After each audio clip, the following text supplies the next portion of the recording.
Here's one to bring back memories. It's an old BSR record changer complete with a Philips console stereo. The type of stuff we had back in our homes in the 1960s and maybe into the 70s. This one's messed up good, and it's going to take a bit to restore this little beast. Well, I got me a beast to look at. You don't make them like that anymore. This would be a Philips AM/FM solid state radio, and it also has a BSR turntable. So on this one, I haven't plugged it in yet. What I have noted is that the turntable itself is seized up completely. Let's plug this one in and see, first of all, whether the radio works and if there anything else needs to be done to this other than fix the turntable. Definitely got to take that out though to work on that. That one's seized up tighter than the drum. Okay, the unit has power now. Let's see whether this thing picks anything up. We'll start out with AM power. I don't hear any sound.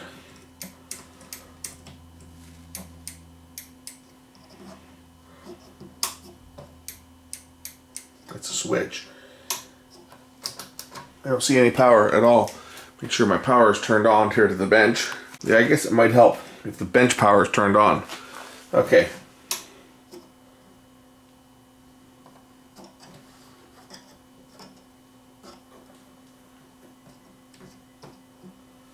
I hear nothing. When I turn on the power, the watt meter shows it's drawing about 3 watts. So obviously the unit itself is not working. Just the light is lighting up. The dial light lights up and that's it.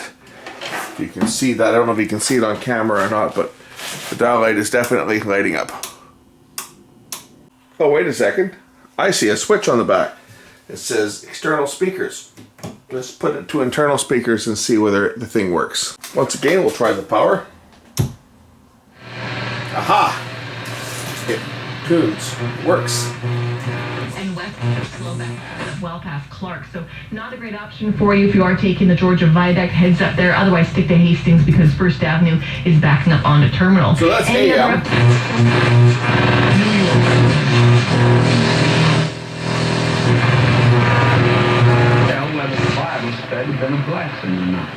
So that radio works pretty good.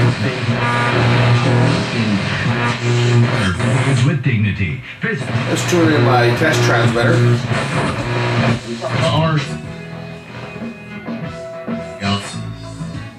Let's see how my AM test transmitter sounds on this thing. I bet it sounds pretty good.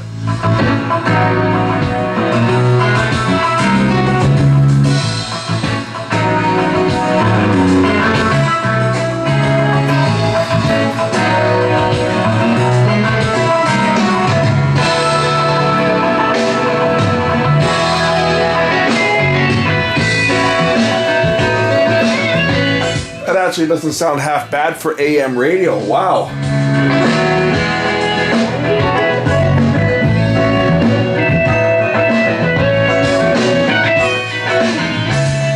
Let's try out the FM and see how the FM radio works. Now, What's up in the air? My gut tells me we came up. stereo.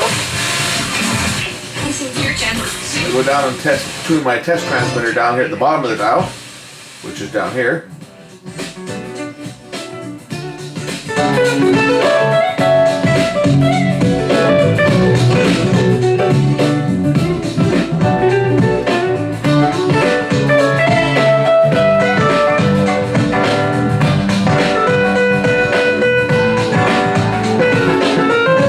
I think it doesn't sound bad.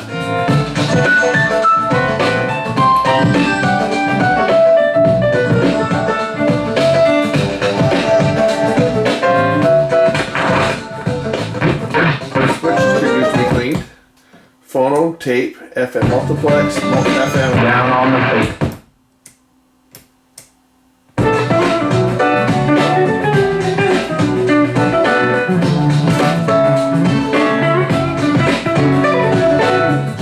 So I know I don't have to do any work on the actual radio portion of this. This is working fine. I just have to deal with that. And then I'll have a nice old classic console stereo.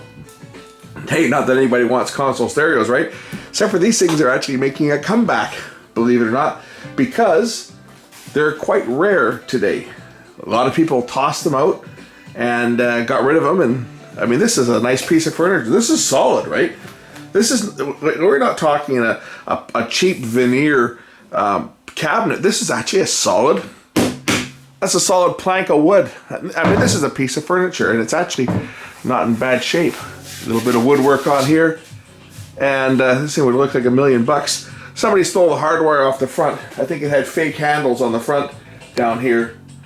On the front here, there was, looks like there was fake hardware there. That would be easy enough to put that back on. But the speakers of this thing don't sound bad at all.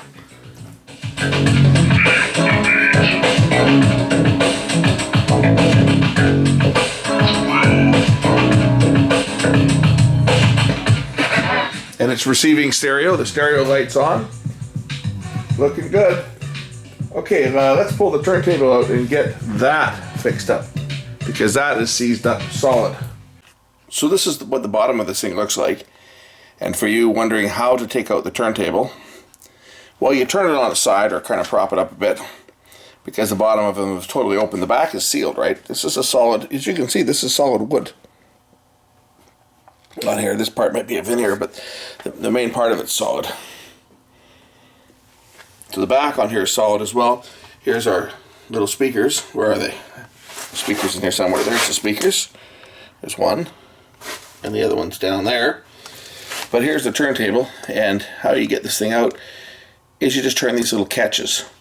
So you actually have to turn it on its side, so you can flip these little catches over. There's two of them, one on each side, and then the turntable will lift out. And of course we can unplug the power while we're at it. That way I can work on the turntable out of the cabinet. Makes things just a little bit easier to work on. So let's get the turntable out of here, and then I'll work on getting this thing unseized. And you guys can see what a BSR looks like compared to the duals, because the two big actually there's three big record changer manufacturers. Gerard, BSR was Great Britain, and Dual, of course, was made out of Germany. So the big ones though were BSR and Dual. They were the two biggest, and Gerard was also a player on the American market anyway. Once the catches are released, it's just a matter of lifting the table out and undoing the plugs. So get their left and right outputs. There's one.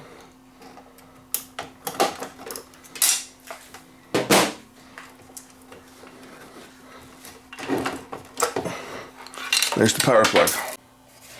So there it is, precision crafted in Great Britain by BSR.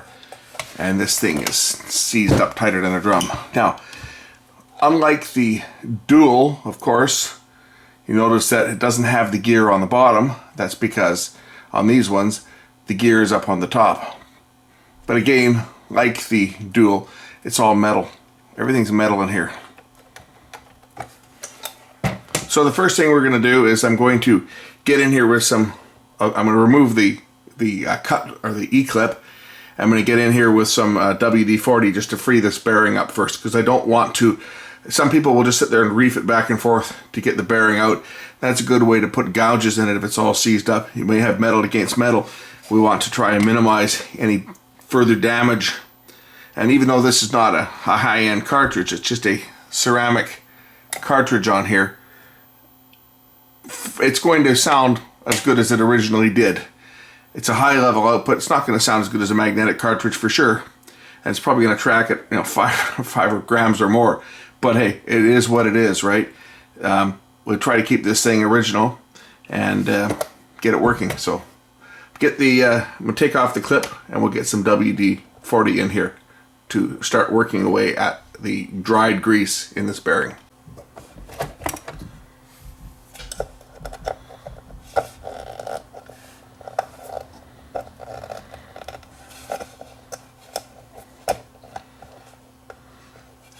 So we remove the big E-clip. The reason they call it an E-clip is because, well, it kind of resembles the letter E with the 3 prongs. Some will call that a C-clip. And we'll just get some WD down here into this bearing. and let that soak in there a bit. And this is really seized up, this one. To give you an idea how seized up this is, watch the spindle when I turn it. It's actually turning the whole shaft is turning. That's not supposed to happen. This is really gummed up really badly. In fact, I can't recall ever seeing one that's been this badly gummed up. I think the next thing I'm going to have to do is I'm going to put some heat on here, but I got to be careful because this is a plastic table, so I don't want to heat this up because it'll melt, but I need to get some heat onto this metal just to try and free it up a bit.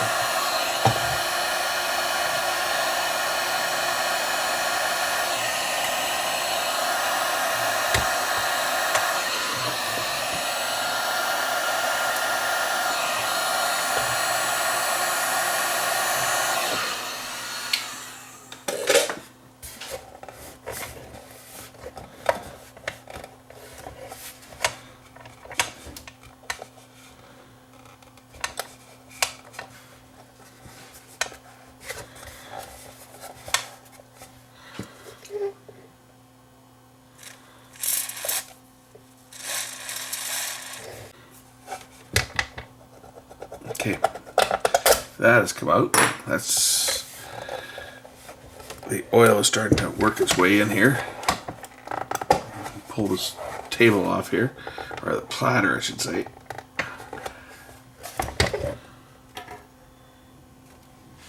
So now I've got the spindle out of here. What I'm going to do is I'm heating up my soldering iron, and I'm going to just put my iron down into here like this and apply some heat right into the shaft itself, and that way hopefully I can heat this up enough that I can get the lubricant to work its way in a little better and free this platter. See, this isn't supposed to turn when I turn that. That's part of the inner shaft that's turning. It's not supposed to. The bearing is actually out here. So we'll just put a little more heat down there. Now I'm not actually touching anything with the tip of the iron itself.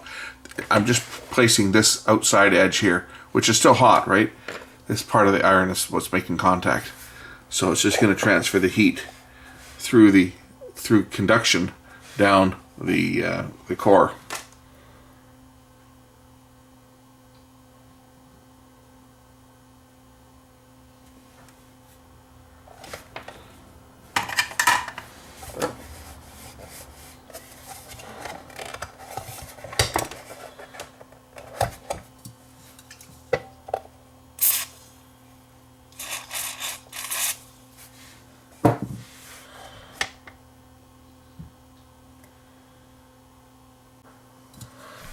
Now this is a slow process. This took me a good hour of just repeatedly heating and spraying down with some WD-40 and then alternating with isopropyl alcohol to try and get this bearing to free up. Again, this is as bad as I've ever seen one. So I guess about all I can do at this point is just let the penetrating oil sit there and see whether it'll actually penetrate down into this bearing, because it's between the aluminum. This has got an aluminum bushing on it here, and this, I guess I don't know what this is, brass. No, it's not brass, it's not like steel or anything, but it's not aluminum. But anyway, that's the bearing. It's like just a sleeve bearing, and it's seized up completely. Okay, it's starting to turn a bit free now. But only I can get this thing to spin free, and then I can get the table off and lubricate it and clean the bearing completely. Okay, I'm getting there. I'm getting there slowly. Let's get some more. I've been alternating between isopropyl alcohol and WD-40 into here in an effort to get this bearing to unseize, which, as you can see, is starting to work. I should be able to get this table or this platter off of here relatively soon now. I've only been letting this soak in for a good hour, and then I've been working on this thing. And and what I ended up having to do is I ended up having to take my side cutters like this and hold it in place so that I could, because it was so stiff it was actually turning the base. But now, as you can see, I've got it to the point where I can get the turntable, or get the platter off. So let's pop it off.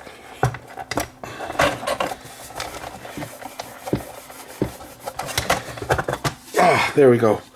There is the gear. Oh, isn't that wonderful? Now we can clean all this up. So I'm going to grab some Q-tips and we'll clean this up. Probably use WD-40 to clean it, because WD-40 is actually an excellent cleaner. It's an excellent cleaner and a lubricant. So I'm just going to spray some onto a Q-tip. And I'm going to go through here and clean up this mess. That's it. This is the gear on the BSR, and this is frozen too. This one's seized up tighter than a drum as well.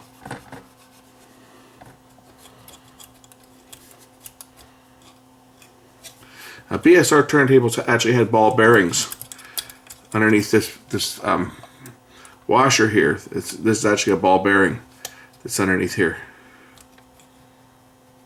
Get all that grease out of there.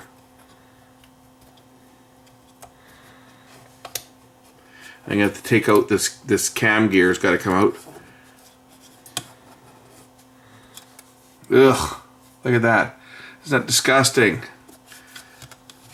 Look at what happens to these machines when they've been sitting around for as long as this one's been sitting without being used and without being lubricated. Now I'm gonna have to turn.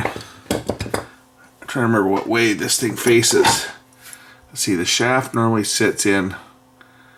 Sits in like, I think it's like this.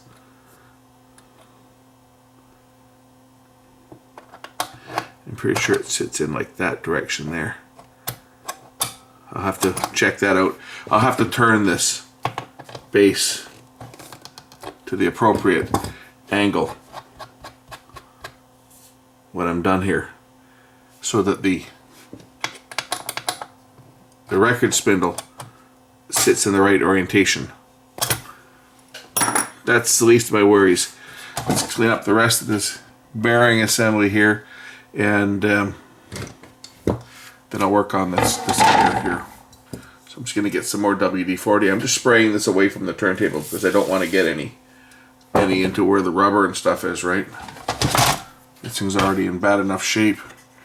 We'll clean up this bearing. At least it's not scored. It was just the lubricant dried up completely, and that's why I wanted to let it soak. So I put a lot of cleaner. I soaked this constantly with WD-40, and then I also soaked it with alcohol, and I heated it up a bit as well to try and work the cleaner in.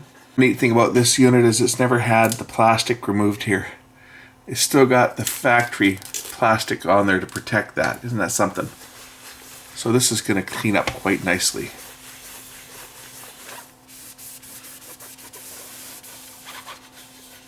This thing should work like new when I'm done.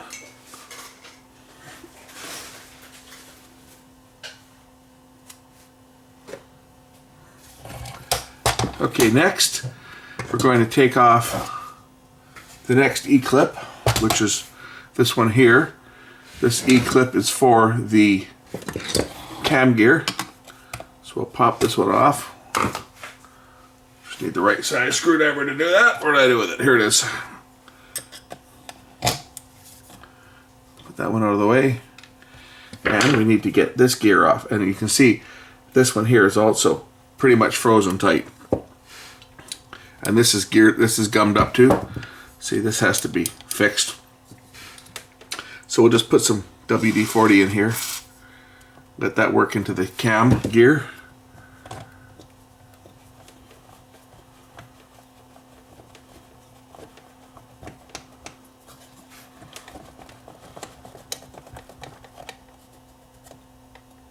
There, much better. That's okay. So now we'll clean up this one. Same thing. WD-40 onto a Q-tip. Use that to clean up all the old grease. And then we'll lubricate this with some oil when I'm done.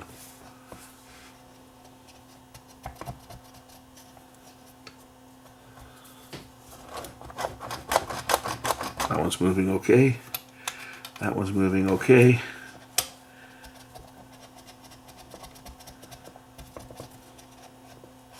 Here's the ball bearing I was telling you about. So there's a ball bearing in here.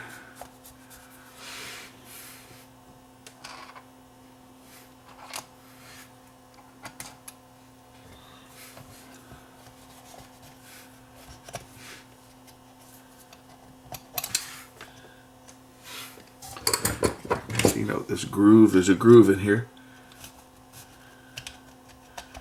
That's actually a grease ring that was used to retain grease, and it's all dried up here. Just gonna get my toothbrush out. We'll get some isopropanol in here. We'll clean that out.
The motor's not seized up on this. It's one of the few things that's not seized up is the motor. Although it looks like there's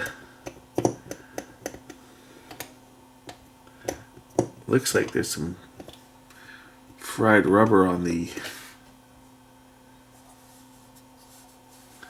pulley here that's got to be cleaned off.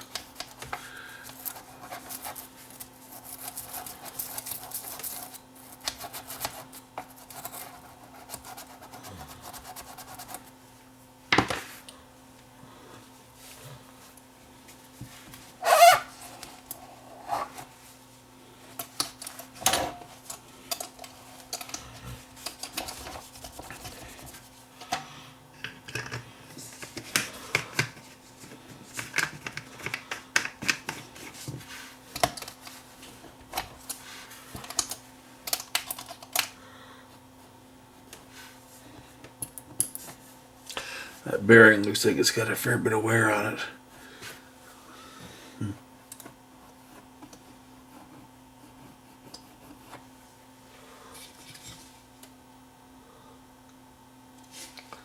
It's got a few miles on it, that's for sure.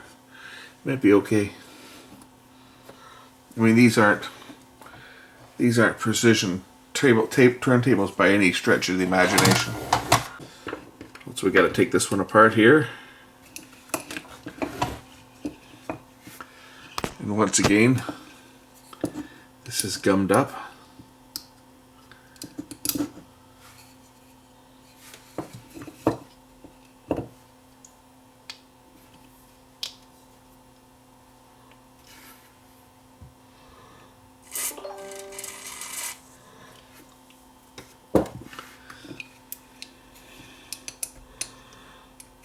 Of course, this is the reject. This is what trips the mechanism, right? When the record gets to the end, a little lever below pulls us over. And that's what kicks the gear in to make it pick the arm up. So this has got to be, turning freely. This is the cam on this. It's very, very simple. Much simpler, I think, than the duals, because the dual had 2 cams on it. This has just got 1. Okay, clean up that bearing.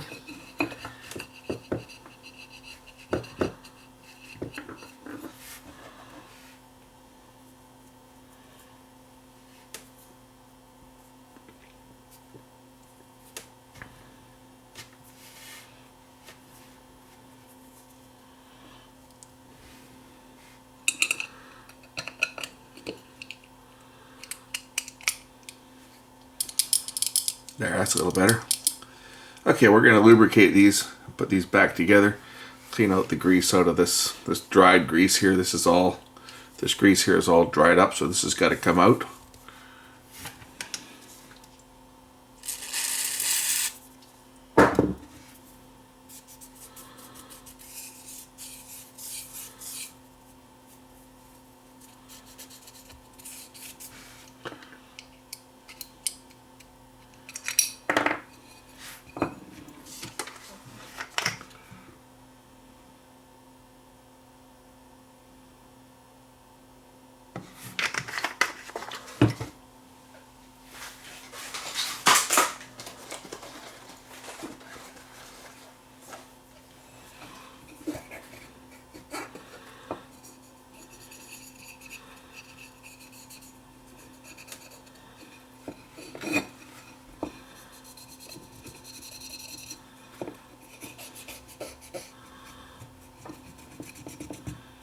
This is what would happen to the oil if you left the oil in your car engine and never changed it. This is what would happen to the oil. It would all turn into like this crap. And then when you try to start the car up down the road, you can have metal against metal and the engine's going to seize. I actually had that happen to me once. An old car that I stopped driving, an old 86 Mustang. And I stopped driving the thing when I got my new car in '95, and I used to drive this car just in the winter months, and then I stopped driving it in the winter months and left the thing sit for many years. Never started it, and I decided it was time to sell this car, and went to start the car up and the engine had seized. It ran the last time I ran it, but it hadn't been run for I don't know, 6 or 7 years, I guess, and start the thing up and the engine was seized.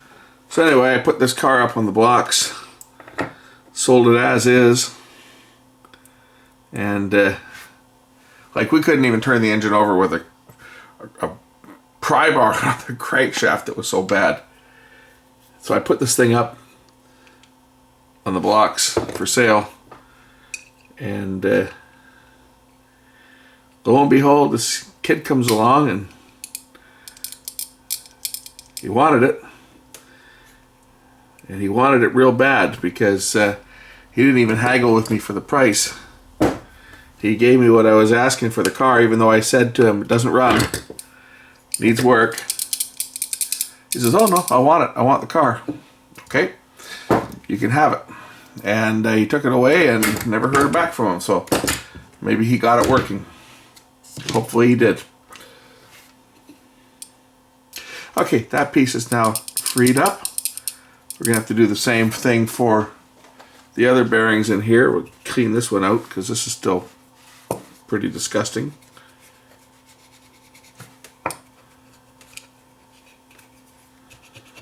See, I'm going to use oil on this, not grease.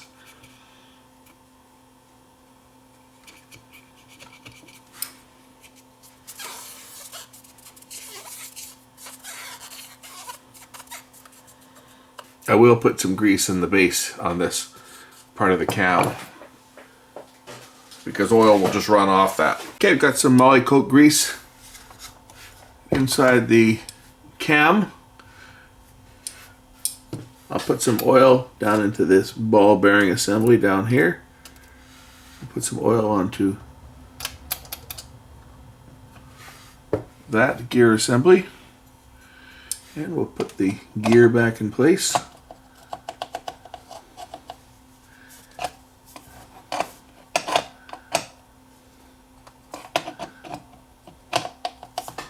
Just gotta line up the cogs here.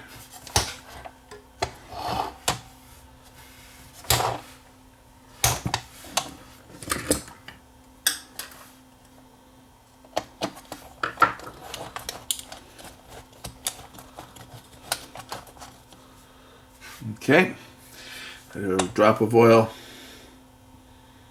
into the top there, just to make sure that it's well lubricated. And put the E-clip back on.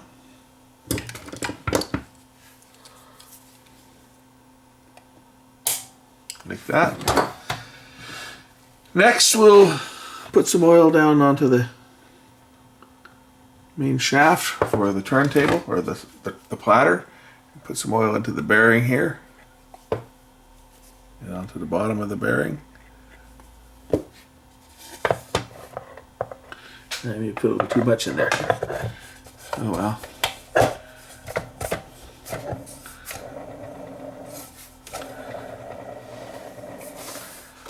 These things were never that quiet to begin with.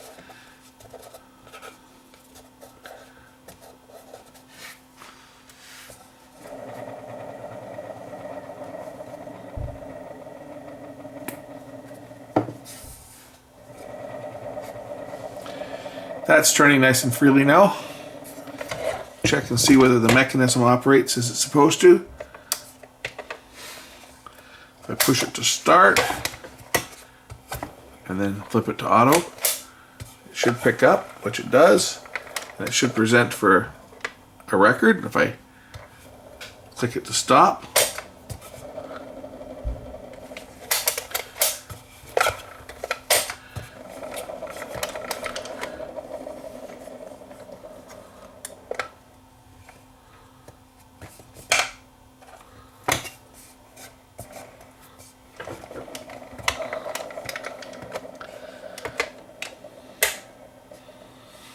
that part works. Now I'm just going to see whether the motor works. Okay, to test the motor, I've got my cheater cord here, and no, it's not going to short out if I touch them, because you can see my light bulb on here. Okay, the brown and the black. Yeah, the brown. The brown and the black will turn this thing on constantly. So there's the black wire there, and there's the brown. I think it's the brown.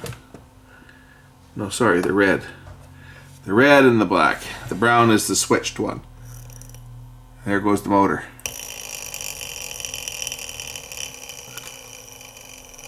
Motor's sounding good. If I hook it up to this one. Now when I flip the switch on, it should start turning if the roller is okay. Ha ha ha, it does. We'll hit the auto reject.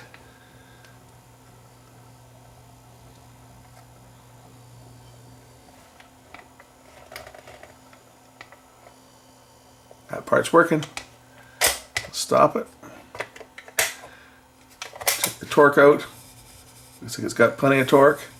Excellent. The roller's in good shape. 45, 78. Lots of torque. Stopping the motor. So what I need to do now is just shut off the power.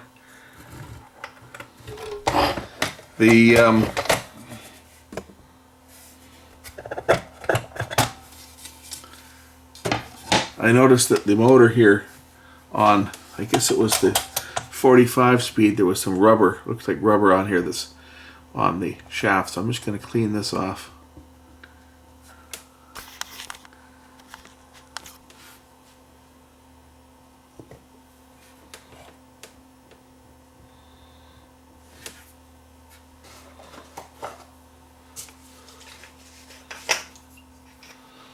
It probably wouldn't hurt just to throw some rubber renew on that roller, just because it's ancient. So I'll do that.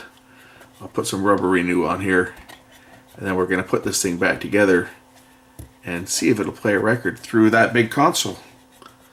And if it does, that will complete this video on overhauling this BSR old record changer. I've even got the 45 adapter. Oh, you know what I gotta check? I gotta check to make sure that it's gonna drop the records, because this is a changer. So I want to make sure it's gonna drop the records. That might just be the positioning of this, though. I don't know what way it was turned. before I started this operation. Okay, so that's clean. Let's get some rubber renew on the outside edge here.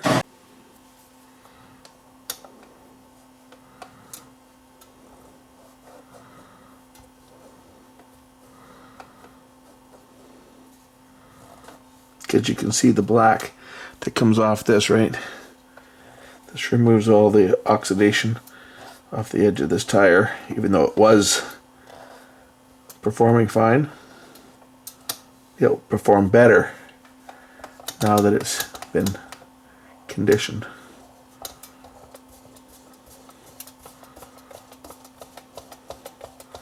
So you're wondering, how the hell do we figure out which way this is supposed to point?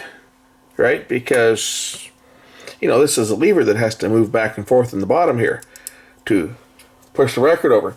And how it works is normally it sits like that, and your record sits on here. This little catch here holds the record over here. And then when it's time to drop the next record, this lever moves over, and this actually pushes the vinyl over so that it can drop down one record, right? And then it goes back like that. So we know that this lever has to move this direction. The lever has to move like that. And what moves it is in the bottom here, you'll see there's a little gear, there's a little lever. And as this moves over, you'll see there it is. It moves that way, and then it moves back. So this key faces the direction that this has to sit. So I have to turn this around with a pair of pliers, wherever I did with them. I have to turn this around so that this faces the direction of the tone arm. Like that. Not quite. Almost. Like that. So this is now pointing towards the tone arm over here. So that when this thing trips, it's going to pull the record over and back. And if I put this down, this shaft down into, or the spindle down into there, and lock it in place like that, it should trip here. Okay, there we go. Now you'll see it operating. I'll move the camera so you guys can see this thing in operation. Then we'll put the platter back on and test it manually. We also need to oil this little bearing here. So take the clip off, just lift this bearing up. This one's not seized up, so I'm just going to put a drop of oil onto the shaft here. That's like that, that's enough. We don't want too much because we don't want it getting all over the place. This has these washers on the top and bottom here. They're actually to absorb any lubricant that wicks its way up so that it doesn't get onto the actual mechanism.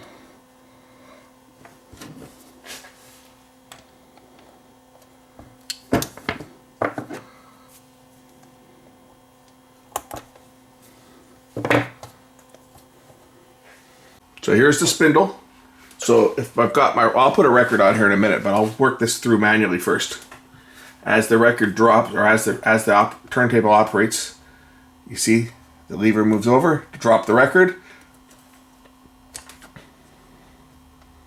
and then it cues for the next record to come back. So when the platter is on, wipe off that excess oil that's on here.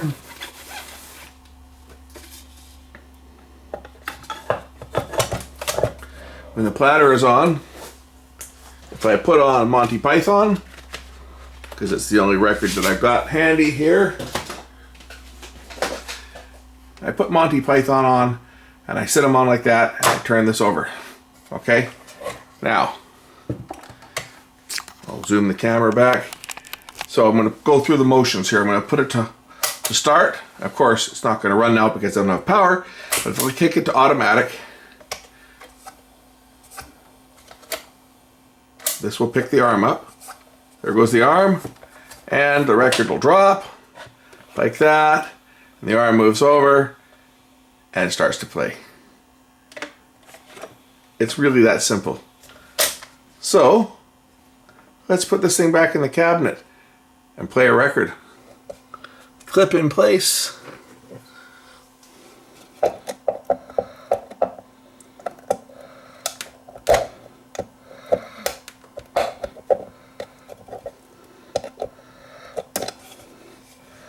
And I think I got it. Not quite. Sitting down low at the back. It's got to bring it up a bit so it snaps in. There, I think it's in place now. Yep. Clip is in place. Okay. Back in the cabinet this goes. Okay, I just need to reconnect the power connector and the left and right audio outputs. So the power connector plugs in, it only goes in one way, it's keyed. So it plugs in like that. The left and right audio plugs. Make sure that the little tabs are still in the correct orientation, and then I should be able to drop this back down into the holes.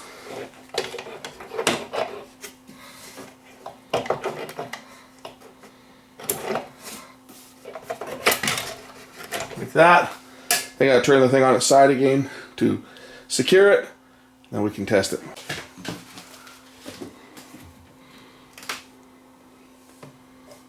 Phono. Power. Make sure it's on the right needle for LP. I had it on the 78 one there.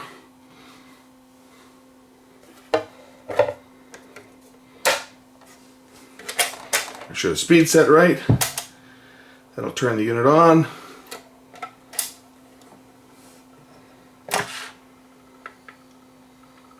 It looks like it's going a bit fast, doesn't it? Hang on. That's looking a little better. Okay. We'll try this again. It'll probably shut off now because this arm is down. Ah, see, that's what it does. When this arm is down, this triggers the auto stop because this is the changer, so you can stack records on here. So you put your records up, drop the arm, start, auto. It'll drop the record. That looks a little better. Volume.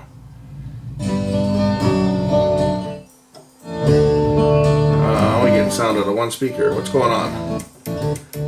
I bet they won't play this song on the radio. I bet you they won't play this new song. It's not that it's Auto. controversial. Only getting sound out of one speaker. It could be a bad cartridge, or it may not be plugged in properly. I will investigate that. Okay, let's try this once again. What I found was the radio also wasn't working on the right channel, which it now is. And that was because my speaker plug on the back, speaker switch, wasn't all the way over. It was kind of between external and internal.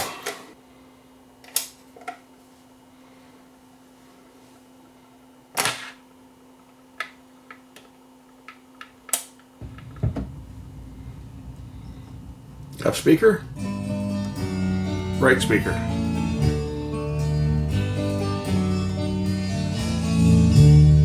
I bet you they won't play this song on the radio. I bet you they won't play this new song. Okay, so it works.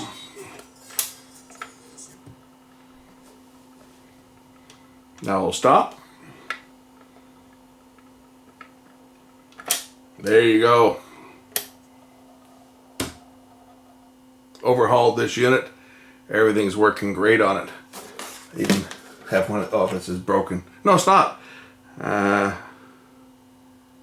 guess it is broken. It's a 45 RPM adapter that you would put on your 45 record so that they would fit on one of these automatic tables as well. Okay, that's it.